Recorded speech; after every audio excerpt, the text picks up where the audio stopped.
Alright, so let's resume with chapter 2 of section 2 where we left off last time. So they went back into the room and Ephraim looked around for something. In front of the exit, we need to set fire with the furniture and spare wood left in this room so that it would take some time for other enemies outside to come in. Magnus raised his hand. Should we just guard the exit? Or just barricade it stronger? Ephraim shook his head. No, because Apasios, Lucio, and I were just guarding this place, but three of them still took much time for us to finish. And Edvin, Undel, and I had previously barricaded that door, but the enemies have proven to us that breaking down a barricade is nothing for them. Also, we will need to retreat soon, so a quick fire is the best option. Everyone else nodded their heads, and they all set about piling up wood pieces in front of the exit. Ephraim slowly peeked out, but he didn't see anything or anyone else out of ordinary. The only thing he saw was the building which was right in front of him, making a space where just three men could stand shoulder to shoulder and walk, and the tall fence which blocked his view of the street ahead. Even still, he felt some sort of human presence at the other side of the fence, by the faint but unpleasant noise coming from it. So he decided that his group needed to hurry up in piling up the wood to burn. Ephraim approached Apasius. Hey, you have the fireballs, right? Apasius shook his head. No, I left them in the cart. Ephraim frowned. I need that right now. Can't we just use whatever's left in the siphon? Apasius said. Nah, that's not enough. We need to throw a fireball first, then at the flame by shooting siphon intensely. That's like the only way that the wood and furniture burns if small branches, hay, or other fire starters aren't present in sufficient amounts, Ephraim said. Okay, I'll go get it then. Apasius immediately ran for the cart. Soon after, Apasius came back, and by then they had finished piling up the wood. Ephraim stared at it. Well, it's a hastily made pile, but I hope it works. He motioned at Apasius to hand over the fireball. When he received, he lit fire on its string. Guys, be careful, it may explode. He then threw it against the pile. The fireball's ceramic was shattered and its content was splashed onto the pile, but it didn't explode. But still, the content quickly caught on fire and the fire became big very fast. It was big enough that he didn't need to shoot the siphon at all. Seth nodded. Oh, even when you threw it with fire on, it didn't explode. But I guess that's what he meant by explosion. Sneaky old man. I want to see the real explosion. Kai poked at Seth's side. What are you talking about? Seth shrugged. Just an old man who sold us a ceramic ball that Ephraim just threw. Ephraim looked at Seth. Yeah, but it still did the job. Great job in the sense that I didn't need to shoot my siphon to burn a pile of heavy wood. Suddenly, they heard clapping noise from behind them. When they looked, it was Commander Kairos. Playtime is over, boys. We need to go now. Go where? Seth said. We're retreating back to the harbor. That's an order from Lord Pericles, Commander Kairos said.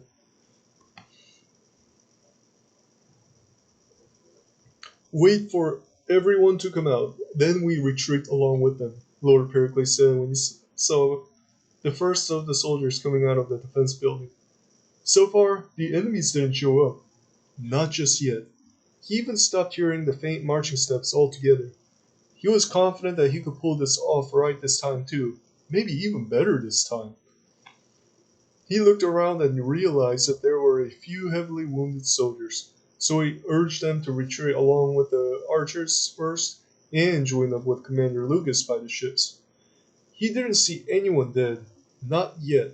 He wanted to make this one with no deaths, so he didn't have to incur additional expenses and didn't have to see soldiers' gloomy faces. Suddenly, Ephraim came out with Siphon Card and he was pushing it, but to Lord Pericles, he seemed a bit shaken, so he wondered why a guy who was sitting around in the defense building be shaken like that. Thus, he decided to ask him when the opportunity arises.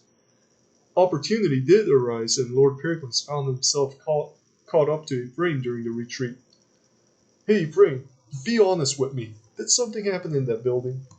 Ephraim looked at Lord Pericles and knew that he had to tell the truth. Yes, 3 Turks breached through the back door. Lord Pericles nodded. And they gave you a hard time, huh? Ephraim chuckled. Yeah, that was tough. I only had those 2 as backup. Ephraim pointed at Apossios and Lucio, who were in front of them, taking turns pushing the cart. Lord Pericles chuckled. I understand, but it seems they still held their ground, and you kept them safe. Ephraim smiled uncomfortably. Perhaps. I can't say that for certain, though. Ah, don't be so humble. You've trained them well, and I know how well you fight. But anyways, I suspect that the enemies are trying to flank us by cutting around and eventually blocking our passage back to the harbor, and even cooperating with those garrisoned in the church, so that ambush must have been an indirect warning signal. What are your thoughts? Lord Pericles said. Yes, Lord, I thought the same too. That building is sturdy, but we can't stay around there forever. We need to pull back. That's why I made the guys make a huge pile of wood at the back door and set fire on it. Maybe that'll keep the enemies busy for a while, thinking that we are still going to defend at the defense building. Ephraim said, Alright, I see. But did you guys bring back all the supplies? Lord Pericles said. Ephraim chuckled. Of course, Lord. You tend to worry about supplies too much. Lord Pericles chuckled. Yes, because the supplies can't move, all the men tend to forget them too often and too much, because they're always busy keeping themselves safe.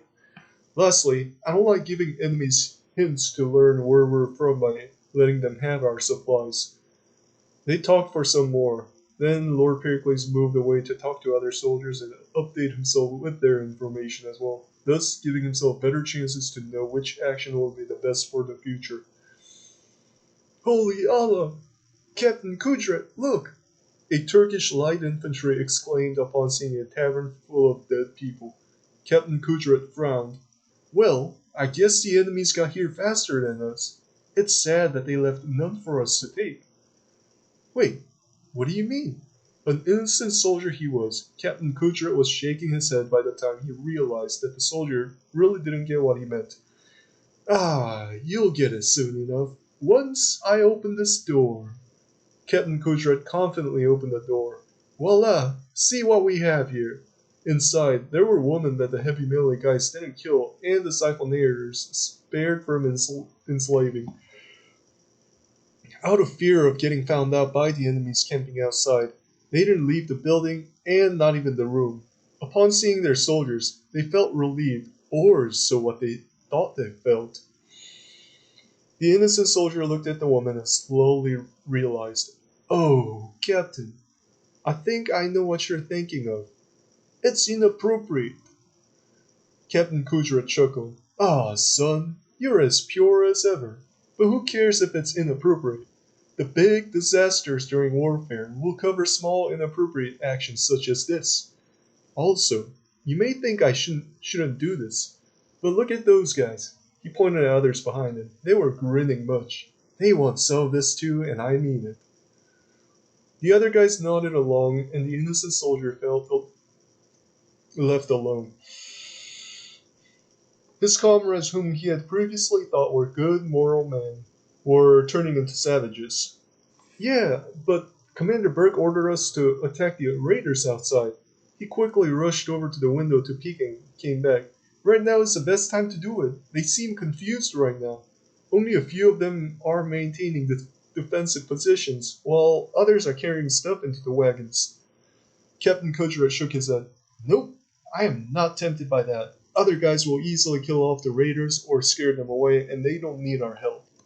The innocent soldier tried to speak again, but Captain Kudret decided to end the conversation. Come on, son. You have just been recruited, but we have been confined in that fortress for many months, and in the team for many years. We need some break, and you can't stop us. He looked back at other guys. 10 people at a time, so that makes 2 of us per share. And no worries, I'll give you my word that each and every one of us will get the chance. Captain Kudret smiled like a villain and entered the door, followed by 9 others. Thomas looked around at other soldiers at the retreat zone. Finally, we're all here. There were some heaps of raided goods left by the harbor, and the soldiers had gathered themselves in front of them, guarding the street. Thomas paused to listen carefully, and he was able to hear faint marching steps ahead. It was slowly getting louder, but he wasn't able to see them all. In the background, Lord Pericles was running about here and there, pressuring other soldiers to pick up raided goods faster. He later approached Commander Lucas and Commander Lapidus to discuss what they had been up to. Lord Pericles looked irritated. Hey Lucas, why aren't you guys hauling the raided goods fast enough? Commander Lucas scratched his head. You see, by the time you guys left for the streets, we only had 3 fortress keepers here remaining, even though we brought along 10 for the journey. So I had to put some staff members to help out. But they still weren't enough. Lord Pericles moved closer. I told you that those things must be hauled in before we retreat back here. Commander Lucas raised up his hand. Yes, we tried, but your hyper-enthusiastic soldiers were throwing them down by the harbor way too fast that my guys had no time to catch up. And why are the wagons still here? They should have been gone a long time ago, Lord Pericles said. Yeah, I know, but the first 2 are gone already, and I told them that they shouldn't come back once they reach our ships. The next 2 are just waiting to be filled up, Commander Lucas said. Lord Pericles slowly nodded. We need to get those 2 out of here as soon as possible. Okay, but have some patience. They still need to be filled up, Commander Lucas said. Lord Pericles breathed deep in frustration and looked around, trying to sense if the enemies got to them yet. That's why I had our 3rd spy here for you to send a message to me. Then I would have thought better to not have retreated so fast. Commander Lapidus cut in, hoping to aid Commander Lucas, who was getting all the blame. Pericles, that's why we sent him to you guys with such information, but you still retreated. Well, you guys sent him too late. He arrived by the time I was retreating. Anyways, we really need to get the last 2 wagons to leave, Lord Pericles said. But they are not full yet, Commander Lucas said. Lord Pericles shook his head.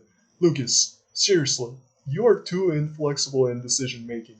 The wagon crew's lives may be in danger. What happens if we let them fill up and then leave? The short time frame of tardiness may leave a lasting repercussion in us in which the enemies block the gate and the wagon crews fall into jeopardy. They'll be left alone to die, and this will be caused by their own team's greediness. So we must care for their well-being and let them leave right now. He pointed at Alexios and the other wagon crews. Look at them. They seem really anxious. They want to leave. So you 2, go along with the wagon crew and maintain the order at our ships so that we could flee in organized fashion. Therefore, Commander Lucas and Commander Lapidus nodded and left the harbor with the remaining 2 wagons and their crew members. Then the remaining soldiers started hauling the goods into various boats and ships. Then the rest of the commanders got together to discuss. Commander Lefteris gazed at the ships. Okay, it's good that our soldiers are calming down now. But then, Pericles, which ship are you going to get in? Right now, I'll get into any ship available with my guys. You guys do the same too. But later, when we come upon our ships, then I'll get into the cargo ship since the enemies may chase us all the way down the river. Furthermore, today's situation likely expects that I stay fighting until the end, covering the rear for all of us. Lord Pericles gazed at the ships. You and Lapidus will get into the combat ship with catapult. Then Takis, take Lucas with you and go into the combat ship without catapult. And finally, Proteus and I will get into the cargo ship along with Kairos. Furthermore, the combat ship without catapult leaves first, followed by the combat ship with catapult, and lastly, the cargo ship. The commanders nodded, but Commander Takis had something to say. Hey, Pericles, don't you think you are pushing yourself too far today? You were already in the thick of the fight, and you stated that you are still going to risk yourself further. Lord Pericles nodded. You're right, but I have to do this just in case. The defense crumbles faster if they don't see me around. He moved closer to Commander Takis. Hey Takis, always remember, I am ruling for the benefit of the fortress and its soldiers, so whatever I need to do to help them out, I must do it. Commander Takis accepted it and everyone stood around in silence for a while after that. They were all stressed out, and soon afterwards, the first spy, who had been on a careful lookout deep inside the city, came back. Lord Pericles! Lord Pericles looked back. Oh, there you are. So, what is it that you have for us? The spy thought for a while and got off the horse. Lord, I saw the main army coming at us. They numbered into hundreds, at least 200. And as they were marching, I saw the commander's wagon. And the troops seemed like they were from the fortress at the top of the hill. Furthermore, the city infantries that we have previously faced were joining up with them. Were they heavily armed? Lord Pericles said. Yes, especially the soldiers around the commander. And there were some really big guys with maces and swords, Spy said. Upon hearing the spy's message, the commanders chuckled uncomfortably. Commander Proteus cleared his throat. Hey, Pericles, we need to flee now. We don't have any choice. Commander Lefteris nodded. Yeah, don't worry about the loot anymore. What we need to worry about is getting out of this place safely. Lord Pericles dismissed the spy and turned to his soldiers. Everyone, grab all that you can and get on the ships now. Soon, the harbor grounds became very chaotic, with soldiers grabbing as many raided goods as possible, while glancing around to see if any enemies would show up. Commander Proteus picked up his share of loot and moved over to the soldiers. Hurry up! You guys are taking too long. Stop grabbing now and get on the ships.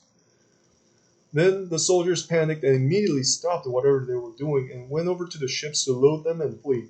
But when Commander Proteus moved away, they slowly came back to pick up even more. On the other hand, Commander Kairos got on the ship and looked at the soldiers around him.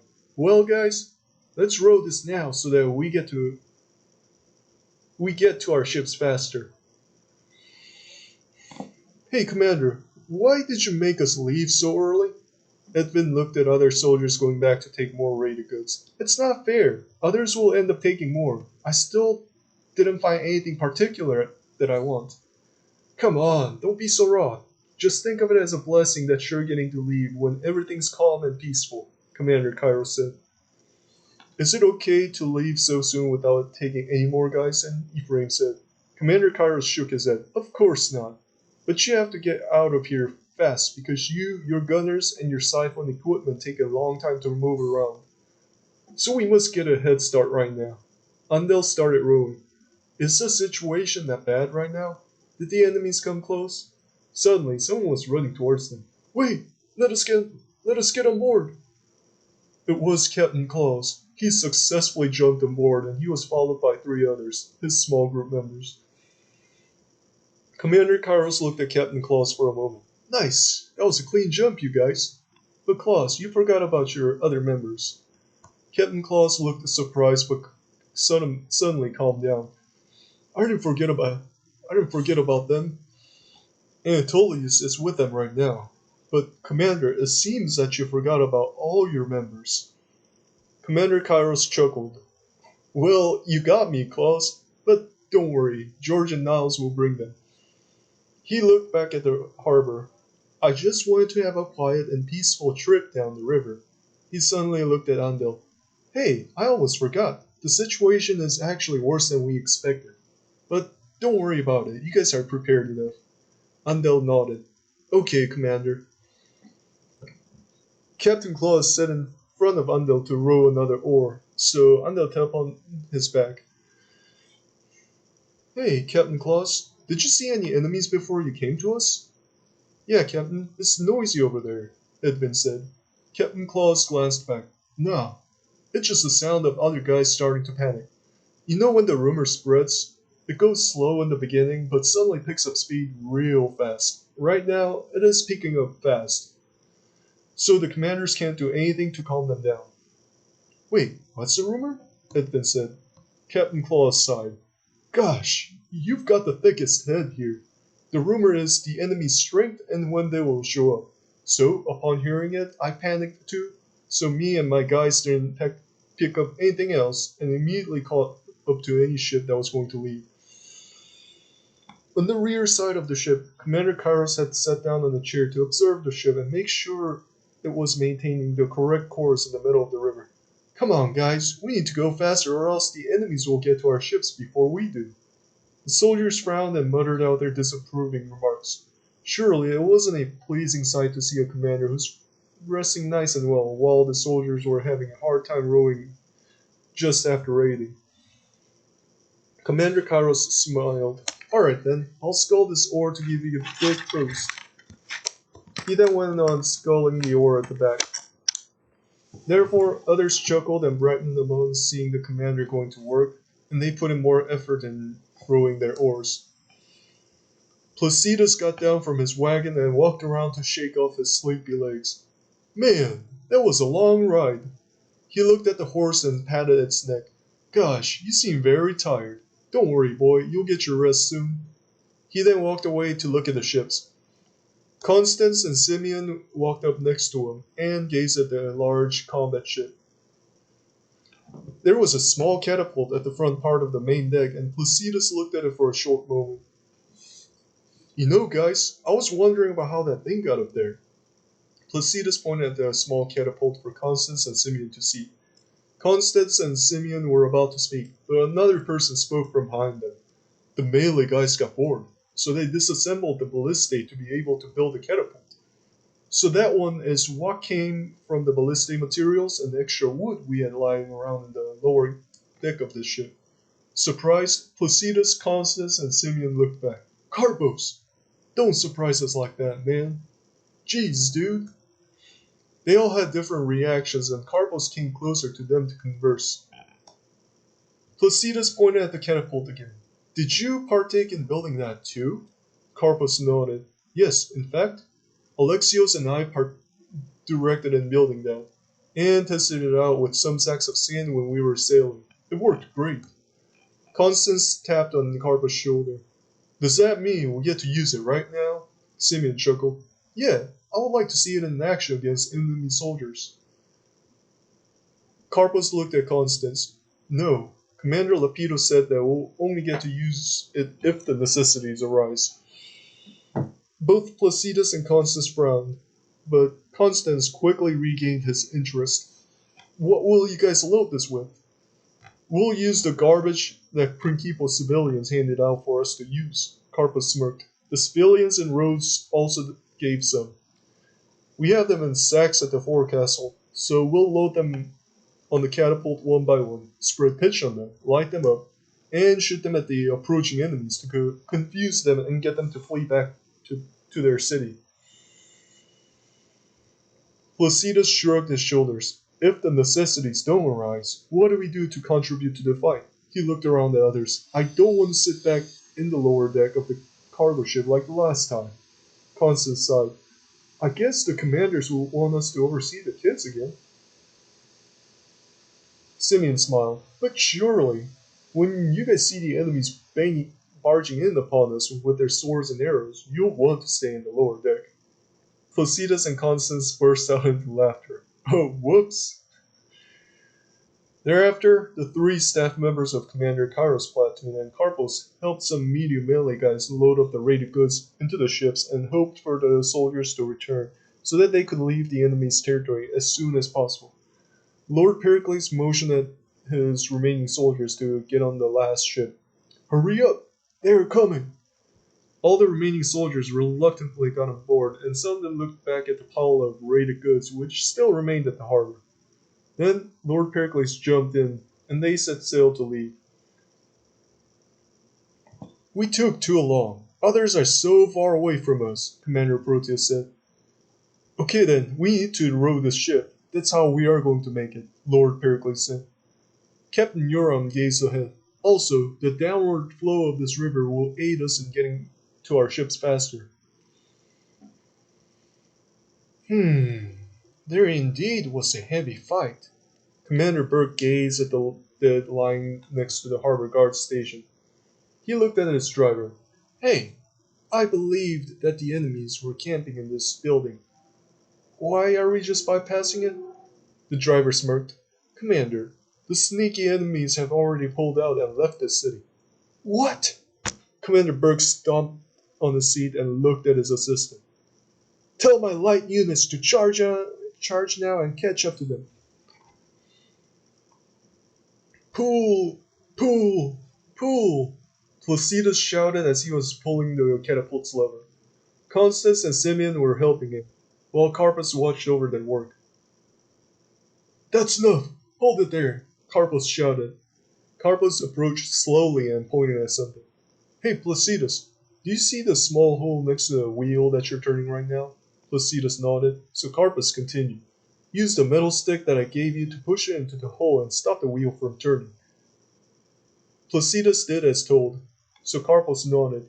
Constance, you do the same on your part. Constance did as he told, so Carpus smiled. Now, slowly let everything go. Then back up and look at the catapult. You guys need to have this picture in your mind for possible future use, because when it comes to a point that soldiers need the catapults to start throwing, they need it fast and right on hand. And if you guys fail to get it started fast enough, that'll be bad since the lives of many people will be in your hands. And our losses will compare in proportion to how fast and efficient that we get this going. Constance slowly nodded. So, Carpos, would you want us to man this along with you in the future? By stating, I mean, do you need us to travel on this ship, not the cargo ship that we always take? Carpos nodded. Yes, please. Alexios wants to hold the engineers' meeting on the ship too. Placidus' finger slapped. Oh, cool. Finally, we have our own meeting. Suddenly, they felt a cold chill coming from behind them, so one by one they turned around. Yep, I'm gonna stop here. Another cliffhanger. Nice. Then the next video will be I think it'll be longer. Yeah, by the looking at the pages and stuff. So I'll see